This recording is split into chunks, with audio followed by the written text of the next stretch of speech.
Hi, Vanessa. Hi, Cara. This is a hard episode. This is a little bit of a warning at the top of a complicated episode that we've needed to do for a long time now. A lot of listeners have asked us for it. And we have finally started to find a slate of people to bring in to talk about these topics. And we're going to frankly keep doing more because it's that important. We are talking today about trauma. And specifically what we're talking about is this intersection between lack of sex education or sex information or sex conversation and mental health. And trauma is the third leg of that stool because so often adults who have lived through trauma, specifically sexual trauma, either did not have sex education and were more vulnerable to it, or if they had sex education, felt silenced by what happened to them, or for 100 other reasons, have had an evolution through their life where now that they are involved in the raising of kids, the idea of having conversations about sex and healthy relationships in particular feels almost insurmountable to them. And so we have decided that this triangle of issues deserved its own episode. How do a history of trauma and one's own mental health and wellness and one's own sex education interact?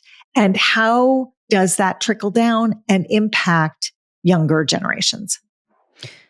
So just a warning that we will be talking about things like sexual assault and rape and childhood sexual abuse. We are talking today to Melissa Kilbride, who's a licensed clinical social worker and an AASECT certified sex therapist. She has a group therapy practice in Washington, D.C. with 20 years of clinical experience and specialized training in anxiety, depression, and trauma. She's a co-author of a book, Working with Worry, and she has a role as Askable Mama, which is so cute, where she does advocacy work and coaching for parents on sex and health education. And while the topic is weighty and hard and complicated, and for some folks, you may choose not to listen to this episode. And of course, we're putting all this up top so you can make an informed decision about whether you listen.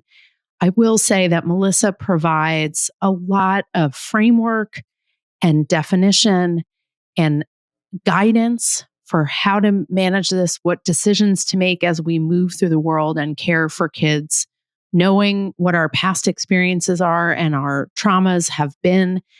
So this is not just a conceptual conversation. This is really a conversation to arm people with information and tools to move forward in life with resilience and strength from the knowledge they garner from here and other experiences with mental health providers and resources that we will link to in the show notes. So we don't take the responsibility lightly of airing this episode. This is not the only episode we will do touching on these topics. We want to hear from you once you've listened to the episode and let us know how else we can be helpful and supportive in covering these topics. Hi, Melissa. We're so happy to have you here. I'm excited to be here with you all. So, Melissa, we actually met over Instagram. That's right. It's like a dating app for people who do the work that we do. It's like this amazing community of educators and mental health professionals and sex ed folks. Yes. But we get to meet, Cara, all sorts of really amazing people doing work connected to what we do. And Melissa is one of these folks who we just met. I don't want to say we met over the internet, but we basically met over social media. Well, that's how you met me. I met you through listening to the podcast and the book and being a fan for a while. And I'm so excited to be here with you both. So, Melissa, will you share with our listeners about the work that you do? And as this conversation is going to look at the connection between health and sex education and mental health throughout a person's life, if you can kind of focus on that part of your work, that would be awesome. Sure. Yeah. So I'm a clinical social worker. I own a group practice in Washington, D.C., where I see adults and couples. I used to work with children. I am also the co-author of a book called Working with Worry. And in addition to the clinical work I do a lot of similar work to you all under the name Askable Mama, which is workshops and parent coaching around sex education for parents, really, to talk to their kids about sexual topics.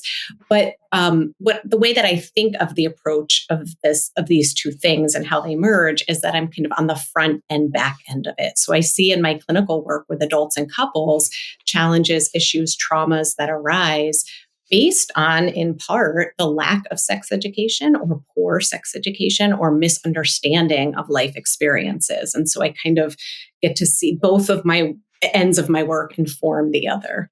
So this isn't just a phenomenon that you see in your practice or an idea that you've come up with. There is a very clear connection between sex education and mental health. So can you help us begin? We're going to spend a bunch of time talking about this connection, but can you help us start down that path? What's the first step that connects these two things that goes way beyond the scope of just what you see, but in the bigger sort of body of knowledge? Sure. So I think education and understanding from a young age, as you're in different stages of development, especially adolescence and into young adulthood, when you're trying to figure out what is happening in your body, what these new emotions are coming up for you in puberty, and how that ties into the world around you. When none of that is being framed or talked about, it can all feel really overwhelming. It can feel traumatic. It can be kind of create a frame and a lens for how you move forward in friendships and romantic relationships that can be really unhealthy when there is a lack of support and understanding. So, Melissa, we're going to dive into what you see in your work when people have had either a lack of education or misinformation or, God forbid, traumatic experiences, which, as you say, kind of can dictate or frame for them how they move through the world in relationship to other people. Sure. Before we do that, we're going to frame for folks the concept of trauma, because some of these topics we're going to talk about touch on or as are defined as traumatic. I'm going to let you provide a disclaimer at the outset of this part of the conversation, and then we'll dive into some definitions and framing for this conversation. Great. Yeah, thank you. So I just want to acknowledge for any listeners that, we might be talking about or making reference to child sexual abuse, assault, rape. Please, if you are listening and you need to stop, pause, come back later, revisit in pieces, go ahead and do that. I don't think that we will get into the depths or real details of these types of things, but I just wanted listeners to know that might come up. And we can also put in the show notes links to a couple of resources that you have for anyone who is managing some issues of their own and they want resources. Just check out our show notes. Absolutely. That would be great. So with that in mind, Melissa, if you could frame for our listeners how you think about trauma clinically, the physiology of it. Let's give people some definitions and sort of a foundation.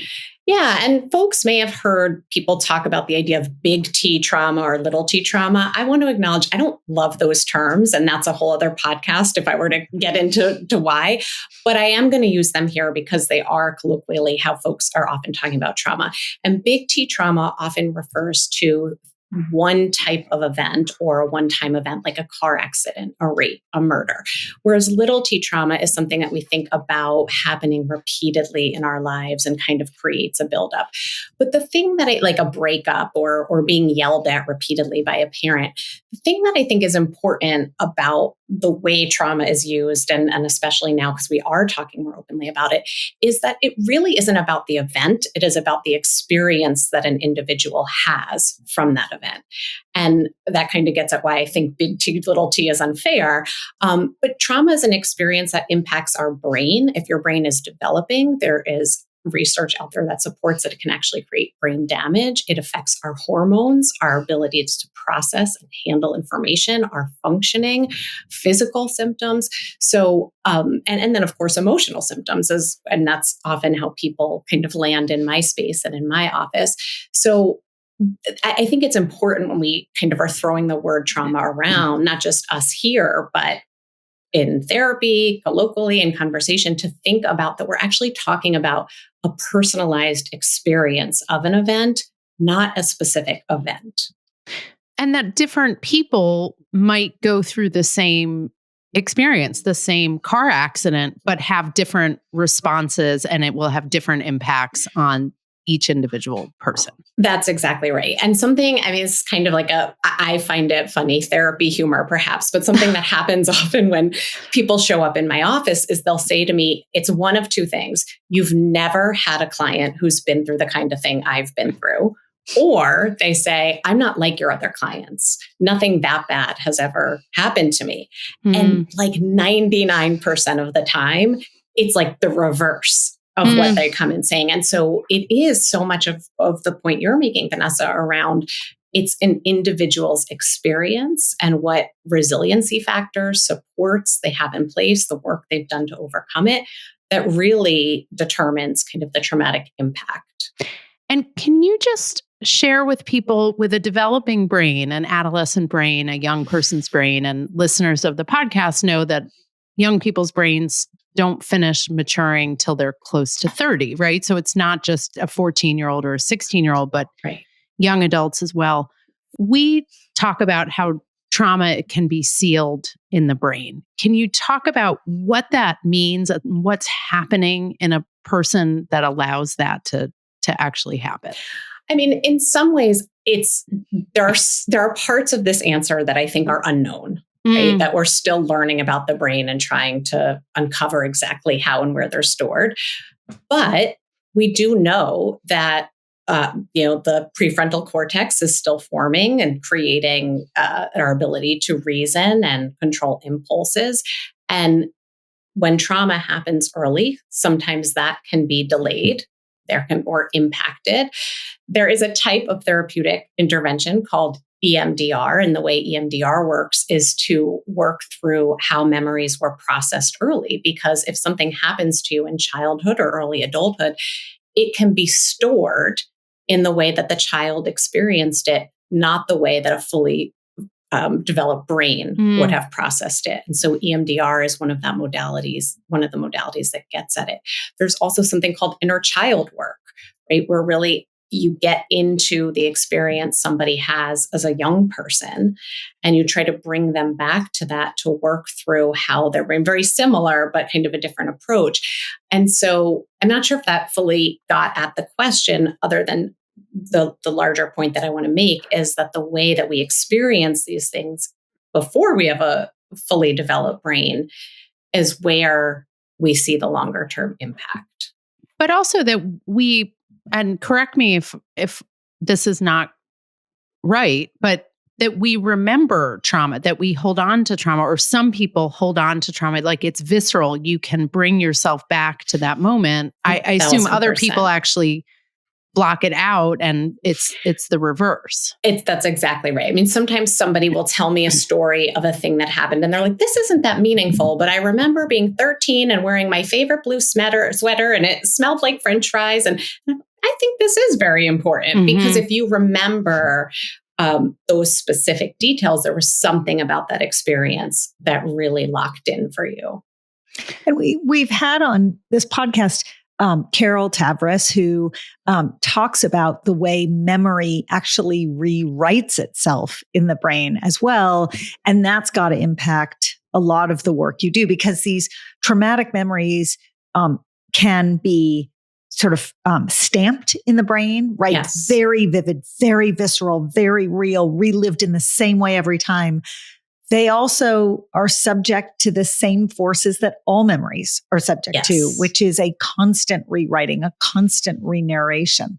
That's exactly right. And so it's really hard then to differentiate from the outside. Well, what was that specific reality?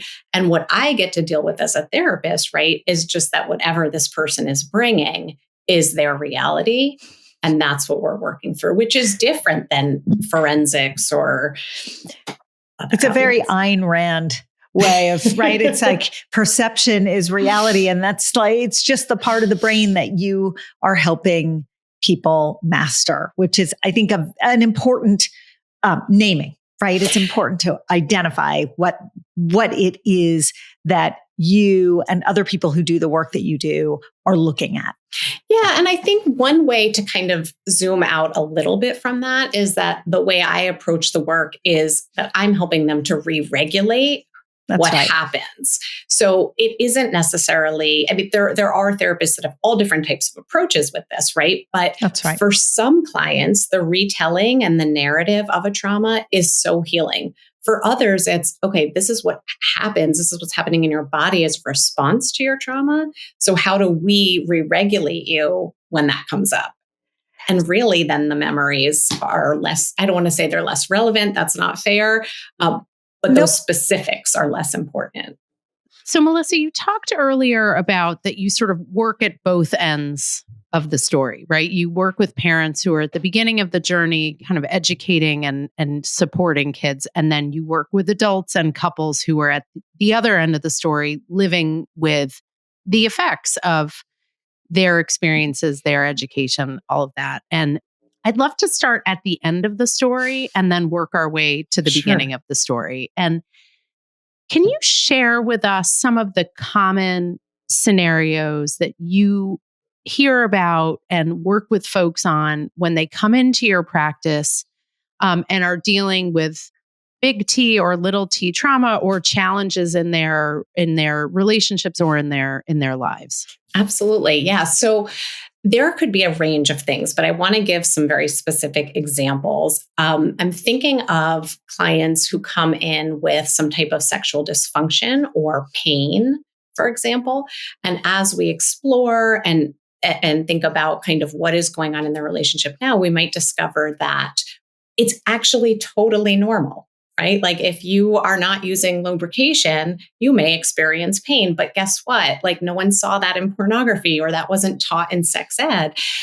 I hear women often talking about kind of passively like, well, it's not like it's going to feel good for me.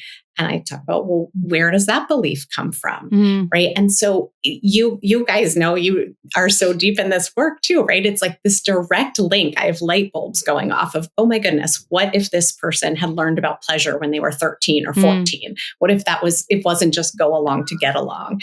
Sometimes for men, it might be what they would call erectile dysfunction or performance issues. And I put quotes because I don't love those terms, because guess what? That can be very normal depending on a number of factors. Also not something that people are learning about in sex ed or from their parents. And so it becomes this cycle of shame. They don't fit in. They're scared about engaging in sexual intimacy. That's kind of one umbrella of things that I see. So just to pause for a second. So some of it is sort of tactical, like they didn't receive the information, maybe about the mechanics of sex or kind of what's considered, quote, normal.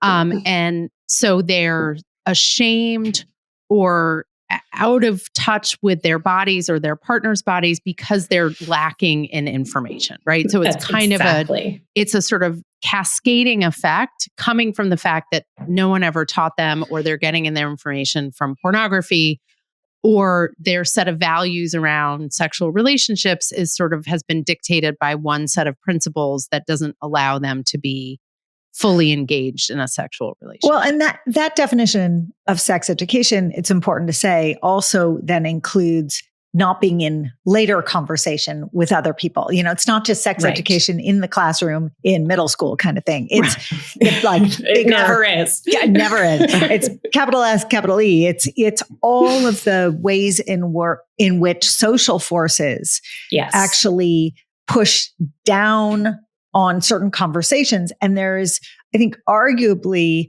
an entire generational swath that never really felt comfortable talking about any of this. This is why you see a massive movement around menopause, where people are so excited to be talking about menopause. And some of that excitement is no one ever talked about it before, right? Yes. And so just to clarify, Vanessa, right? I mean, it's sort of a lifetime of this which education. is why we always say it's never too late, right? Like there's always an opportunity to, and Melissa, you're doing that work with adults, partnered or not, who are coming at this like well into their potential life cycle of being in a sexual relationship. So there's the sort of starting point of sex ed and the ongoing experience of sex ed, either in the classroom or in the home, or as people educate themselves as they grow and develop. So that's like a sort of, it's more than tactical, but I'll call it, for this purpose, I'll call it tactical. Melissa, what's the next bucket of sort of experiences you're hearing about? Yeah. I mean, I think I would put if we're talking buckets, I would say shame. And the shame one is so huge, right? Because it comes from parents and school and peers and all sorts of things. But this could hit a lot of different ways. I have had LGBTQ clients who have talked about growing up where maybe they even were in a place where there was decent sex education, but it excluded them or didn't talk about their experience. And in some states, I'm sure you all know about no promo homo laws, some states where it's actually talked about as being unnatural. So I'm getting a little bit more into one specific element of shame, but I think that speaks to maybe that little t trauma where you are repeatedly, as your identity is developing, being told something is wrong with you. You are not natural. You are not like the rest of us. I've also had quite a few clients over the years talk about, a lot of the work I do will start talking about early sexual experiences.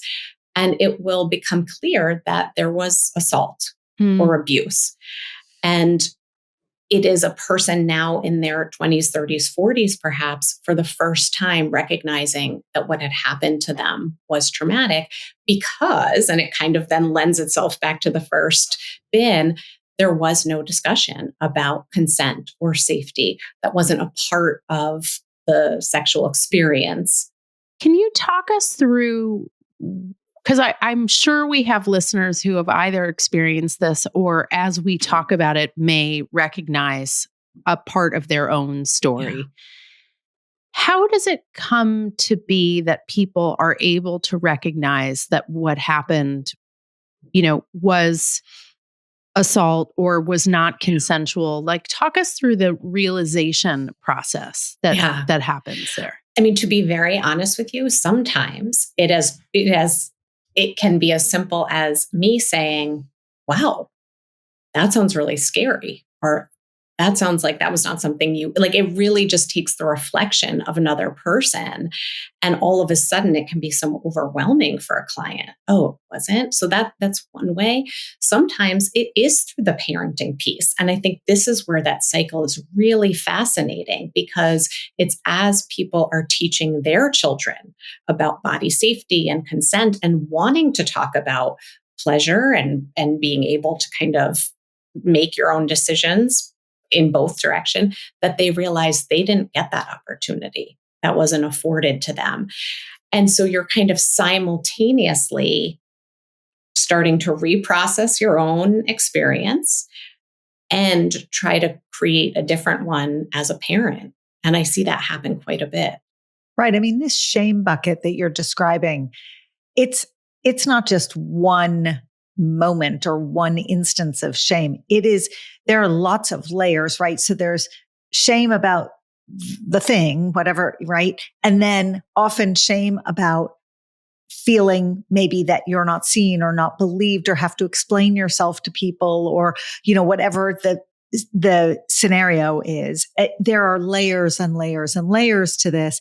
And I would imagine you spend a lot of your time unpeeling the onion here with people. That's exactly right. And that might even kind of segue to what I would say is a third bucket of shame, trauma, where there was childhood sexual abuse and where it was brought into the light and handled. And I have no other way to say it than terribly by the parents, right? Folks who were abused by a family member or a neighbor, and still years later, the families get together certain times a year, and this person as an adult is expected to come and engage.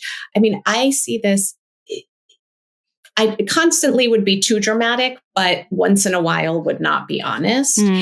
And so we're talking about shame, but we're also talking about like the re-traumatization of putting a child and then an adult eventually back into a situation where we're all pretending this didn't happen. And that person has to relearn coping strategies to pass along to their children, right? Because this has been the coping strategy that has been forced upon them. That's right. And how do you do your own work while also, I mean, I want to just throw in here that in health and sex education curricula, over the past decade or two, there has been a significant push towards including this whole line of lessons around healthy relationships. Yes. And you're smiling in the same way I'm smiling, because it is the flip side of this coin.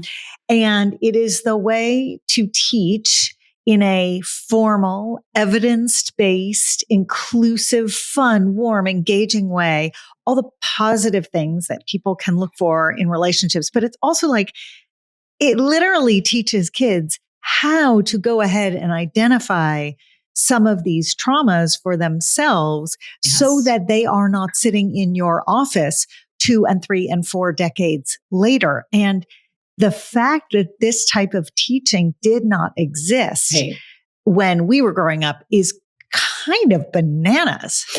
It's shocking. I mean, when I present, I always talk about, I said it here, this idea of like the go along to get along. I mean, I grew up in a time where it was like, I don't know if it was explicitly stated, but my messaging was, if you want people to like you, you do what they want you to do, right? And I can't think, as a parent, as a sex educator, as a sex therapist, there is no worse messaging.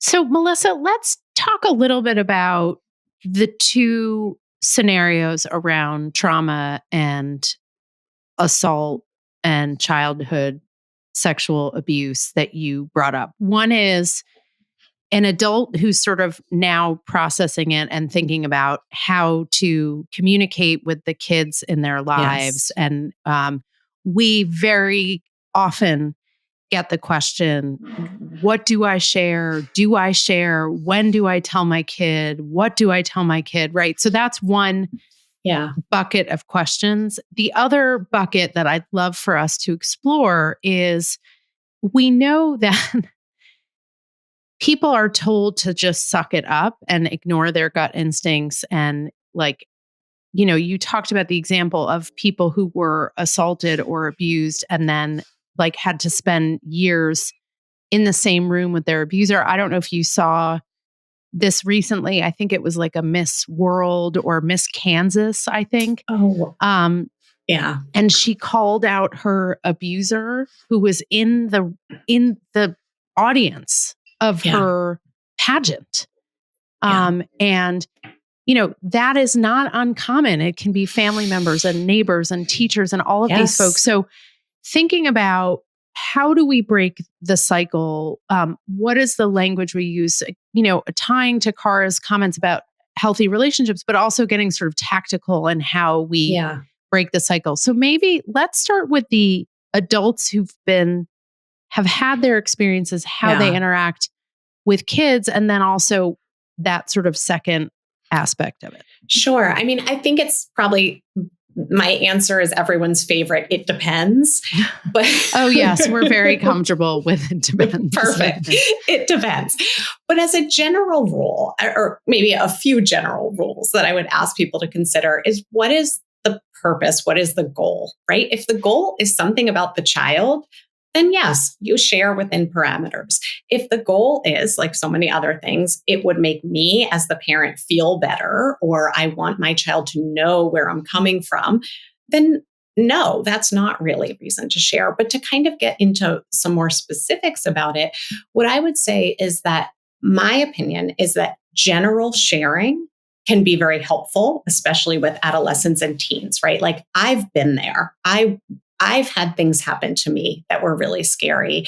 And that's why that's why I'm going to tell you every time you leave the house. That's why I'm going to have my annoying mom voice, like, because I've been through it. But details and specifics of somebody's traumas, I really don't think there is room for, because it is either then traumatizing to the child or putting the child in a position where they feel they need to really walk on eggshells or be the caretaker. And I think can actually then inadvertently create kind of a wedge between the parent and child, where the child might be afraid to come tell the parent. What if a kid asks? Yeah, well, it's so funny. And I know you all have more. You know us well enough to know we were going to ask that question. Well, and I have two kids. I have one who asks everything, and I have one who asks nothing. And maybe that'll change with age, who knows? But so I'm always ready for like, oh, this is. But I think that we as parents have the right to draw a boundary, like to say, look, I was sexually assaulted in college, and it was really scary and really terrible, but the details are not something that I want to get into. And, my question asker would ask again and ask again, and a year later ask again. And I think it would just be up to me to draw that line. And the other thing is, right, it might change with age. So a year later, maybe I would give a little more detail.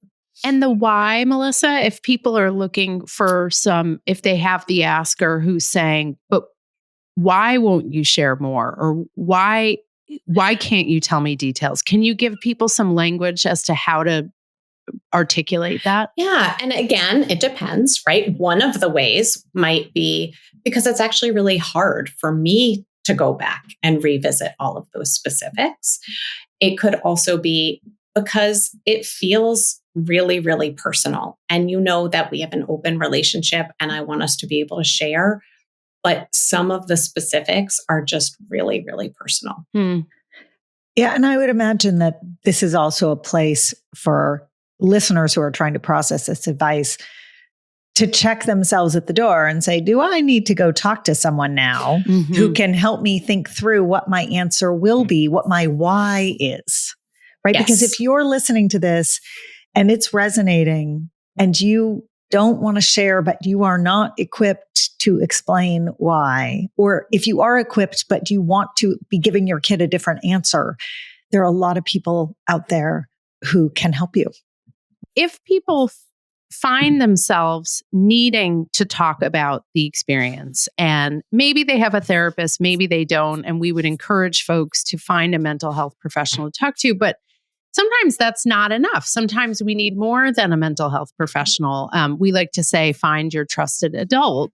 How would you suggest people enter into that conversation, right? Because sometimes starting a conversation or beginning to share a really tough topic, if you're not talking to a trained professional, but you're on a walk with a dear friend or on the phone with a sibling or whatever it is, how do you recommend people kind of ease their way into that? So one of the big things I talk about as under my Askable Mama work, which is similar to the work you do, is looking for natural conversation starters. And my answer would be the same here. I think they are everywhere. It's like a guarantee, right? Once you open yourself up to, oh, is there a way? And it's taking the example that you just gave of the pageant queen, or it is talking about a TV show or a book that you're reading. And then it does require a courageous leap at times to say something like, I've had pretty tricky experiences. But I think that there are so many, another natural conversation starter I use with kids, but that comes to mind here is like ESPN. If you do fantasy football as a family or whatever, it's constant. Oh, so-and-so is out. Why? Oh, sexual assault. I mean, I'm a big football fan. This isn't meant to be critical. But just kind of to speak to the fact that there are these opportunities everywhere to talk about examples of what is assault, what is rape, how do we look at it now different than we looked at it then. And so I think in some ways too, the way menopause is out there are more opportunities through media and social media that we can kind of build on and tie to. Can you share, before we move to this next, I think it's relevant for us to actually provide some definitions. And as you say, language has changed and definitions have changed, but how would you define or frame rape and assault for folks listening to this conversation? Oh, goodness. So really, I mean, and I'm glad that you framed the question as how would I, because the legal definitions are not ideal. When I think about sexual assault and rape, I am thinking about something that happened without a person's consent. They were not a willing participant in. I say something that happened, some sort of sexual, intimate touch or contact. Doesn't have to be sexual intercourse, which is way too heteronormative often. I think of assault and rape as non-consensual touch. And that can include, and I know this is something I'm always cheering and yaying to when you talk about it, it's really tricky when we talk about if that is drug or alcohol induced. But hey, like that is a part of this equation, whether we like it or not, whether it's realistic or not. Right. And in my work, I'm not talking about forensics. I'm talking about somebody's experience of an interaction, a sexual interaction. And so that means something they did not consent to. And that consent may be because they were sleeping, passed out, using drugs, drank too much, pressured, coerced. Sorry. And Melissa, when in the book, we make the distinction between rape and assault as penetrative versus not necessarily penetrative. Is that a distinction that you would make in your work? It is generally the way that I talk about it. I think what's really a different distinction is that unless I'm like testifying in court, again, I'm kind of boiling it away from the semantics and more about the experience. And so from my point of view, the only difference I feel there is that sometimes it doesn't matter. Right? Somebody's assault that was maybe violent and egregious and terrifying and traumatic is not necessarily, like, colloquially, it could be kind of dumbed down. Oh, you were just assaulted. You weren't raped. Right? And in the work I do, that is less important. But it's not that I disagree with the language. It's just not the piece that I focus on. So, Melissa, now, as we think about, you talked about sometimes people have experienced abuse or assault and they are then still having to interact with, be in the same room as the person who did that to them because of the way family choices were made. It wasn't talked about. It was brushed aside. Hopefully that person has done their own work, has found a mental health professional, has found trusted relationships, but they're also looking to break the cycle and create a new paradigm in their own families with their children. Can you talk about how one begins to do that, specifically for someone who's had that experience? And then we can sort of open it up to, the broader guidance. Sure.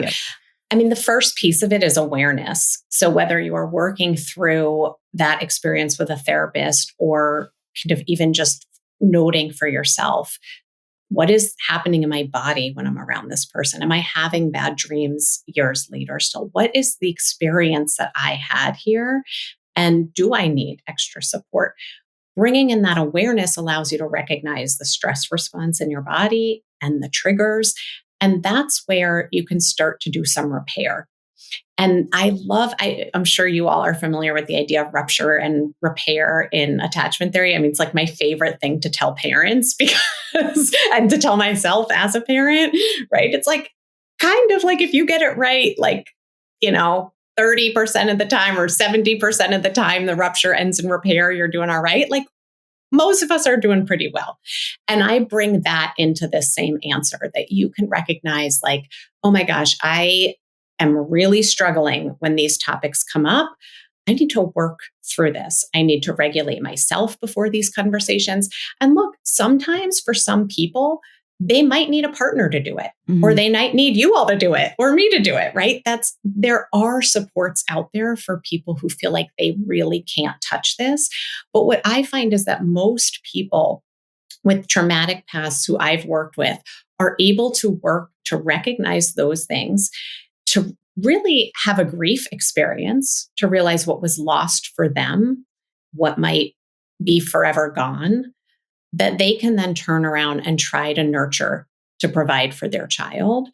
And so there is also something, and maybe you could put it in the show notes. It's called Turning the Tide, and it's parenting in the wake of trauma. It's a really, really good resource for parents. So even if you're not going into a therapist's office, there are other things available to really work through that and separate who am I as this person who was once a victim, and who am I as a parent? Because what I think too, I've had clients say to me over the years, like, I don't think I could be a parent because of this thing. I really deeply believe that trauma does not make you unable to do something. Like, that is a misnomer. Trauma impacts self-esteem. It can increase anxiety. It can increase dysregulation. That doesn't mean you can't work through that.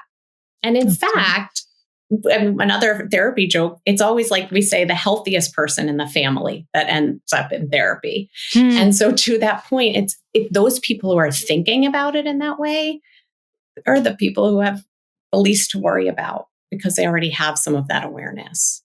I want to bring the thread back around to education, because I think especially that this very conversation about how someone who carries their own history into the conversation, it can feel for some like an unclimbable mountain. They can't get there, and they are dependent upon others to educate their kids about certain things that they aren't yet ready to talk about, or they can talk about in general terms, but as soon as they get to the why question, right, then they're not ready to go past that.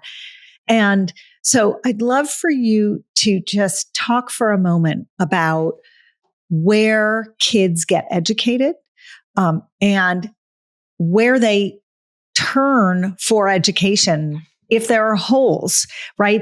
Because they want the information. So like, what are the better avenues and what are the default avenues that kids tend to rely upon? Sure. I mean, unfortunately, I think it is often pornography and social media. These are really the two main places. And even when you ask the default, right? As not the as default. the better. Yeah. Right. Okay. And look, school district to school district, it varies what's required, but it also differs. I mean, I live in a county that is one of the most progressive in the nation for sex education. It still varies by how much a teacher is willing to say. That's right. And you all know that there are limits, right? You can say like a sperm needs to meet an egg. And if a kid asks how, the teacher says, ask your parent, right? That's not sex education. So I think even in the best of circumstances, there are holes, and kids will default to peers, social media, and pornography. And one of the things that I want to speak to, because I heard it kind of in that question, was, that there are parts that parents are just going to struggle to get to. And this is where I think the idea of building blocks and conversations over time, which I know you all speak to as well, really are the go-to. It's like part of that is reminding parents, you don't have to do this all at once. You don't have to be ready to talk about what, like a threesome is, or anal sex or oral sex. When your kid is 6, you need to practice, right? Like you telling your kid that's your vulva when they're 6 months is for you. And I hope that didn't sound like too dramatic of a leap, but it's the perfect example. No, it's a perfect right? example. We always say to parents when we do keynotes, like, listen, we're not telling you to talk to your 3rd grader about anal sex. Like, you're working your way up to the different kinds of sex for like when they're in high school. Just start small and build on that. Yeah, no, completely agree. But it sounds like if it's triggering to say to a 6-month-old on the changing table, this is your vulva, that's a good sign that you may need a little bit of help here, because what you don't want is a 12-year-old turning to porn because you spent the last 11 and a half years denying the fact that you couldn't use the word vulva. That's exactly right. And to our larger point about the importance of education, what I would ask is, why are you uncomfortable? Mm-hmm. And one of the most common answers I will get is an adult saying, because I don't know what a vulva is. Mm-hmm. What do you mean? I thought it was a vagina. And that, to me, it speaks to this whole conversation of today, how many grownups can't properly name their body parts. I don't know if this is, I hope this is okay to say. If not, we can always cut it, Melissa. I cannot tell you how many grownups I have worked with or in my personal life who don't know that women have 3 holes in their genitals. Oh, that is the number one biggest revelation class that Vanessa and I teach when we go in, and it doesn't matter, grammar school, middle school, high school. Or grown-up dinner parties. When you say 3 holes. So all of this is to say that we've been talking about a very specific group of people with histories of trauma. And yet, there's capital T trauma, there's lowercase trauma, and then there's like mini micro trauma. Like, I just can't even say the word, and I have no history of trauma. I just can't say the word. And all of these things deserve examination, because Vanessa and I always say there are 2 sets of questions we promise you will get before your kid moves out of the house. Question number 1 is about sex, and question number 2 is about drugs. Like, your kid is going to ask. And so here are so many ways into the conversations around sex. And if your own history is holding you back, now there are lots and lots of hopefully new ways to see inroads into that conversation. Yes.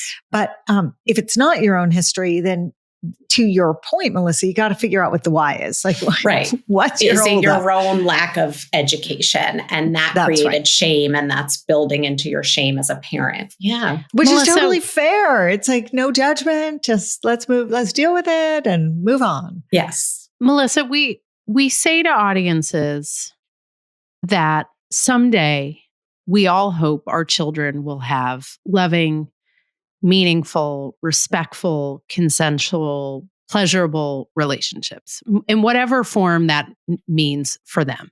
Yes. Working with adults and working with parents who are caring for kids, help people understand, like, when you goal set for people, right? Because people come to you with a goal in mind. They want to work through stuff. They want to get better. They want to build better connection with their partner. They want to have a better sexual relationship, whatever it is. Help us think about what is the sort of, I don't want to say the end goal, right? Because as we said, this is an ever evolving experience as human beings, but help people sort of think about what's out there for them as they move through the discomfort and the learning process and the rupture and the repair. What can they keep in mind? I think the main thing is really connected, intimate, healthy relationships. And I mean intimate from an emotionally intimate standpoint. I also think maybe healthier, more enjoyable, sexually intimate relationships. Mm-hmm. But really, it is about connection and safety, having these conversations, whether it's with your kid or with your partner, because that's another thing that comes up too. I'll say to parents, what do you as co-parents think about this? Oh, well, we haven't talked about that, right? And that speaks to a little bit of a disconnect. And so I'm being a little tangential, but to bring back that the hope in all of it is connection and safety, that you are raising a kid who can come to a parent and say, this thing happened and it really scared me, or I don't know what to make of these feelings, or I think I'm ready for this, right? And some kids are just not going to come to us, even if, I'm always like, oh my gosh, what happens if it's my kid? And right? That's okay. But to know that they can if there's really ever a traumatic experience or a danger. And I I really deeply, deeply believe that only happens if you are providing that open line of communication from an early age, vocabulary and understanding. And if you haven't, but feel ready to start, Yes. it's never too late. I mean, we have all had realizations as parents, even though we do this work, that we messed up or did it wrong or omitted stuff or gave the wrong guidance. And the trick is actually not getting it right the first time, but going back and trying again. Can we, before we end, can I ask you one parting question, which is not a small one, but might have a simple answer, which is when it's not your kid. When it's not your kid, where is the line to draw? And, is there a firm line, or is there just some bulleted guidance here for people? Because that bound seems to get pushed often. Yeah, that is a really, really tough one. And I have heard of situations where people have taken the opportunity to provide education or information, and it has not been appreciated. I think, and it obviously depends on age and so many other factors, but I think when questions, and I'm curious, I actually want to ask you all the same question because, it's so tricky when you are the parent who is kind of known as the person who's going to talk and share. But what I think is, it is an important starting point to direct a kid back to their home or to other resources. And whenever possible, to relay to that parent, hey, this came up.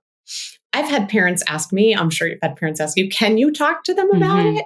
But my whole premise is, yeah, of course I can. I could embarrass the heck out of my kids, right? Like talk about shame and trauma. It's like bad enough I do this work at their ages. But it's also not the point, right? Because when we get back to what we were just talking about, connection and safety, it's not about me and that child. Now, major asterisk here is that if something dangerous or unsafe or traumatic happened and you're talking about a child disclosing to you, then I think that's a very different thing. And I absolutely think that if you are that safe parent and someone is coming to you to disclose, be that parent for them, be available in that way. But in terms of providing the information, I would even say it's risky. I think about like years ago when parents said, drink at our house because I don't want you driving. And that became really dangerous for parents. And in that same way, I think, if a kid comes home and says, Mr. or Mrs. So-and-so were telling me about anal sex, I'd be concerned. Yeah. I'm going to triple down on everything you just said. And just say that whether you're the aunt or uncle, the educator, the healthcare provider, the best friend, if it's not your kid, you really want to check your language very carefully. You want to think through what you're sharing very carefully. And when in doubt, have a conversation with the parent before you have a conversation with the kid, and ask them if it's helpful for you to share, even if you're the godparent, you're the closest thing. These are the situations that get complicated quickly. Yes. So there's that. And certainly educators at the front of a classroom, they have lots of stories to share about what they've been asked, and they will answer in much the same way that you did and much the same way that we do, which is to say, that's such an interesting question. It is a great one to ask your parent or guardian or caretaker. We live in a complicated world, and we have to balance doing right by the child and also doing right by that child's parent, and also sort of doing something that feels socially correct, right, and doesn't overstep certain bounds. So it's a really tricky question. I wasn't asking to give my own answer, but I was really glad that you answered in the same way that we tend to answer. And I'm glad to hear we're aligned because it is a tricky one and it comes up a lot. And when a kid asks a question like that, if they truly don't know the answer, receiving that answer from somebody else's parent may end up being small t trauma. That might be a little overstated, but right, like they might not realize that what they're asking for is so complicated and uncomfortable to come from a different adult. I think that's an important point, which is kids don't always know what they're asking. And that circles back, Melissa, to your point earlier about how much of our own experiences and even traumas do we share. They may be pushing for an answer about something that they're not prepared to hear the response to. That's right. And it's, again, we're the adults. It's our judgment to decide how much we disclose. And it's a similar thing, which is not to say kids don't deserve answers about their questions that their parents may not be giving them. It's just not always up to us to be the determiner of whether they get that information and how they get that information, but we can notify their parents. And just a quick PSA, there are mandatory reporters. These are people like doctors, healthcare providers, educators, who, when they do hear a story, do need to report to the correct agencies. If you are an adult who are hearing something from a kid and you don't know what to do with the information and you're feeling torn and conflicted, one path through, first of all, you should absolutely reach out to someone for help, but one path through is to reach out to a mandatory reporter.